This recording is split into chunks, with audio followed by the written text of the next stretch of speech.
সালসাবিল, আশা করছি আপনারা সবাই ভালো আছেন। তো আজকে আমি আরেকটা নিউ ব্লগ নিয়ে চলে এসেছি। ব্লগটা হলো আমি আজকে বড় মার সাথে দেখা করতে যাব। তো যে কি করি সেগুলো আপনাদের সাথে শেয়ার করবো। তো ব্লগটা দেখতে থাকেন, আশা করছি আপনাদের ভালো লাগবে। ভালো লাগলে অবশ্যই লাইক, কমেন্ট, শেয়ার এবং সাবস্ক্রাইব করতে হবে। Please subscribe my channel. তো এভরিওয়ান, সামনে আমি চলে এসেছি আর আজকে ব্লু ড্রেসটা পরেছি।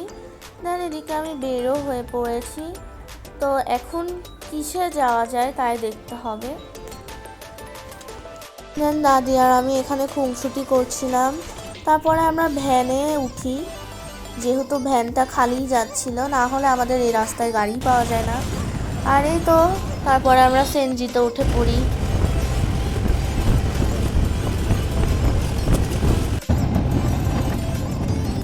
তারপরে আমরা অটোতে চলে যাই। আর এই তো বাড়ি, তো বড়মাদের বাসায় চলে এসেছি। আর এই দেখেন মাশাআল্লাহ অনেক কাঁঠাল ধরেছে ছোট দাদুদের গাছে। দেন এই তো প্রথমে আমরা বড় দাদুদের বাসায় আসি, যেহেতু বড় মা ছিল। আর এখানে বড় দাদি আমার জন্য লেমন জুস করেছিল, সবার জন্যই আর কি। আর এই তো আমি আর ফারিন মজা করছিলাম আর কি, খেলছিলাম, ওর সাথে গল্প করছিলাম। মাশাআল্লাহ বলতে অবশ্যই ভুলবেন না। আর এদিকে বড় দাদু খাচ্ছিল আর দাদি বড় দাদুর সাথে গল্প করছিল। এভরিওয়ান, আমি আর ফারিন এখন নিচতলায় চলে এসেছি। তো এই নিচতলার এই ইয়েটা হচ্ছে ভাড়া দেওয়া হবে, এখনো ভাড়া হয় নাই, বাট খুব সুন ভাড়া দিবে। তো ব্লগটা দেখতে থাকেন, আশা করছি ভালো লাগবে।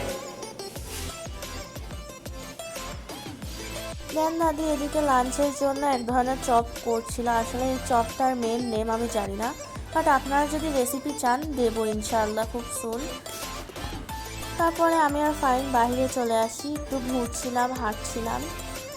বাই দ্য ওয়ে গাইস, এই ব্লগটা আমার এক্সামের আগের, বাট আমি এডিট করে এক্সামের পরে দিচ্ছি, কারণ এক্সাম ছিল যেহেতু। তারপরে দাদি এদিকে গরুর মাংসের অবশিষ্ট ঝোল দিয়ে ভাত মাখায় দিয়েছিল। আর এটা আমার পছন্দ বলে দাদি দিয়েছিল,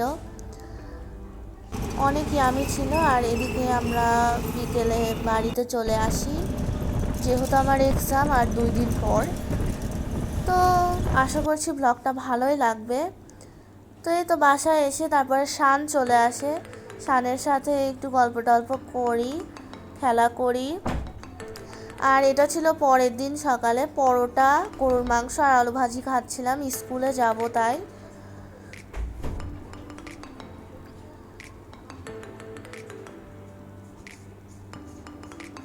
তো আজকের ব্লগটা আশা করছি আপনাদের ভালো লাগবে। ভালো লাগলে অবশ্যই লাইক, কমেন্ট, শেয়ার এবং সাবস্ক্রাইব করতে ভুলবেন না। আল্লাহ হাফিজ।